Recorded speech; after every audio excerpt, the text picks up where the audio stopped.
All right. What's up, Doc? I'm fine. All right. Hi, Coach. All right. What's up, Joe? Great game, Coach. Yeah, it was a great game. Just going over last week briefly. We were obviously talked about it after the game. I thought our kids played well in all three phases: defense, offense, special teams. We ended up just quick review, almost 40 minutes of possession time on offense. Rushed the ball for over 400 yards. On defense, we really.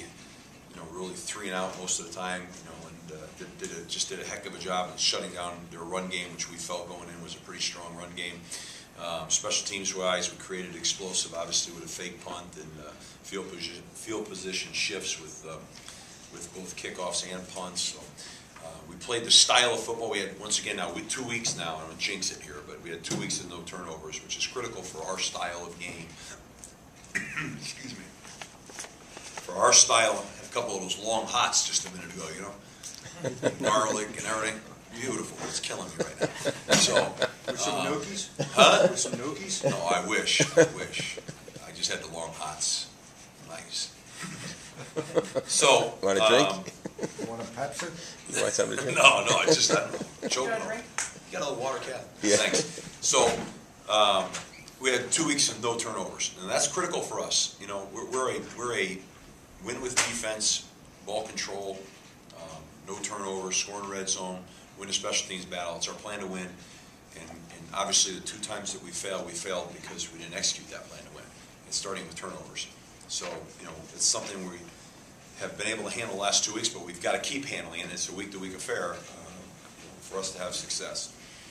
And, as we head into this game playing Bowling Green, they played great game last week against Toledo. Great game, and just did a tremendous job. I think they're a young team that's really growing. They've got 6 returning offensive players. They've got the kid Jordan Cooper, the 2 wide receivers, and Matt Schultz, the quarterback. I think he makes a lot of plays. He reminds me of maybe not exactly the same guy. Thanks, guy. He reminds me of the guy from Ball State. He's really accurate. He keeps his eyes down the field.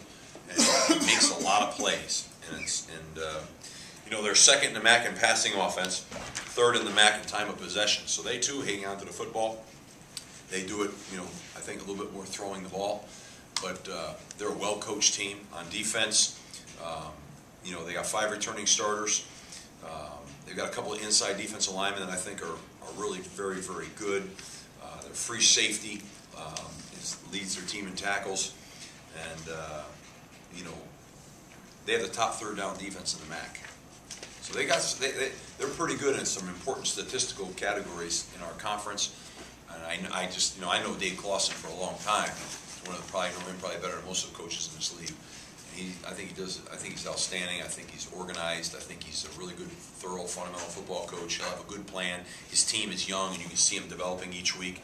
He played his best football game here, probably last week, and really, they look quite good on tape. So we're going into a really tough atmosphere once again. And you guys probably say to me, "We know this." You don't. And you're right. I'm seeing that this MAC every week.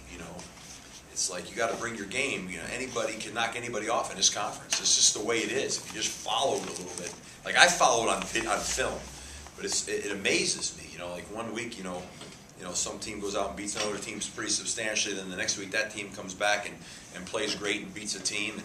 And you got to bring your A game each week in the conference. That's it. Bottom line.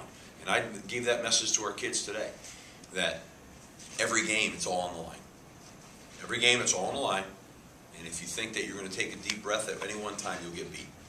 And we have to sustain who we are, what our identity is, how we prepare, and we have to be at the very best of what our game is in order for us to win. And if we do, we have a chance for success. If we don't, then you'll take destiny out of your own hands. Period. So that's where we are going into Tuesday's practice. Whatever you guys got. Coach, coming into the game or season, everybody knew about Bernard and your offensive line and the senior leadership you had there. But I think one big question mark was the defense. And this defense is off the charts, almost literally, in terms of what it's done. How surprised are you at this stage of the season how well this defense is playing? We knew we had some talented kids, but we changed our scheme. so we had a new system coming in. It was really a total departure.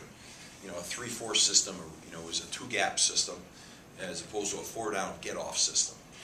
And, they both work, but when you change it, you got to get the kids have to buy in. And I think that on both sides of the whole team has really bought in to what we're trying to do here from a schematic standpoint right through to a philosophical standpoint. But I think on defense, they've been growing each week. A couple key things are happening. A guy like Steven Johnson is really developed as a football player. He's making a major impact. And Adrian, I think, feels very, very comfortable with his hand down coming off the edge. And so he's playing to his strength. I think Tahir Whitehead's playing his best football. I think Keith Brown, as a tight end when we got here, we moved him over to defense, and he had his best game last week. He's a good leader. He's tough. He's relentless to the ball. So I think they've developed a little chemistry over there. And I think they're buying into what's being sold. And I think Chuck's done a great job putting the guys in the right places to make plays. And Chuck is a veteran guy. He's been around a long time, and I think we're very sound in what we do. We don't overload the kids mentally. We just try to put them in good, sound football scheme so they can play really hard. And we have talent, and I think we're seeing that. And we have a little bit of depth, and we got some guys who want to keep coming. So I would say to you that I'm pleasantly surprised with the growth that we've seen, and we continue to see. But I also know, on a dime, things can, turn if you just don't stay right on top of it. Can I ask you an unfair question? Yeah. Where would they stand up in the SEC, these kids? Well, the SEC is a defensive conference. It's not so much an offensive conference.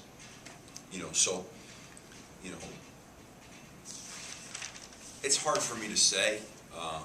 You have kids that could play in the Yes, SEC? I think so. The skill positions in the SEC are really good, on defense and on offense, and the back ends and things like that. We've got some really good players. We really do. We do. I wouldn't want to slight anybody. I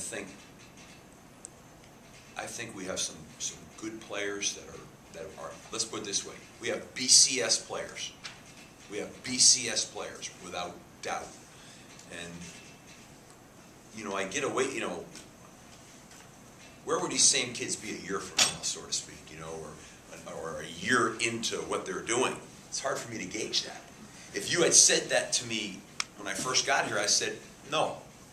But now, as I watch them develop, there's some guys here that can play. They really can. And so, yeah. Who, what, which team, but yeah, we have BCS players. No doubt in my mind about that, and they're really starting to come on, and I think we haven't seen the best of them yet. That doesn't mean though that you can have setbacks, along the way, and that's what you're trying to guard against. You don't want that to happen. You're hoping your development is steady and continual. But injuries come into play and stuff like that. But we have a little bit of depth on defense. I think we have BCS caliber players on defense. I wouldn't trade our guys for anybody. Be honest with you, I wouldn't, and I just really like our guys, and I see what I see every week, and there's no doubt we have the best defense in our conference, without a doubt, and we've played non-conference games, so you've seen them stack up there. So I think what I'm saying is extremely fair. I couldn't go much beyond it. It wouldn't be fair for me just because I'm not really watching that every week anymore. But I think we're very talented. And I think we have guys that are getting better every week. And there are positions that need to develop more, and I think they are. I would have told you early that the linebacker position wasn't where it needed to be. But I think that's developing. Steven Johnson, keep using him for example, and from a guy that was, not an SEC player, no. But now, all of a sudden, the way he's playing right now, he looks like a real guy to me right now. He can probably play a lot of places. So that's an example of a guy. Tahir Whitehead's an example of a guy. Tahir Whitehead can flat play. Here, there, anywhere. He can play. Adrian can play. Those guys can play now. They'll play anywhere. And on top of it, they're great kids with great work ethic. So I probably rambled far too much on that one question, but it's a difficult question to answer. But I think I answered it and let you know that I think we have BCS players. I think they're playing really, really well. and I think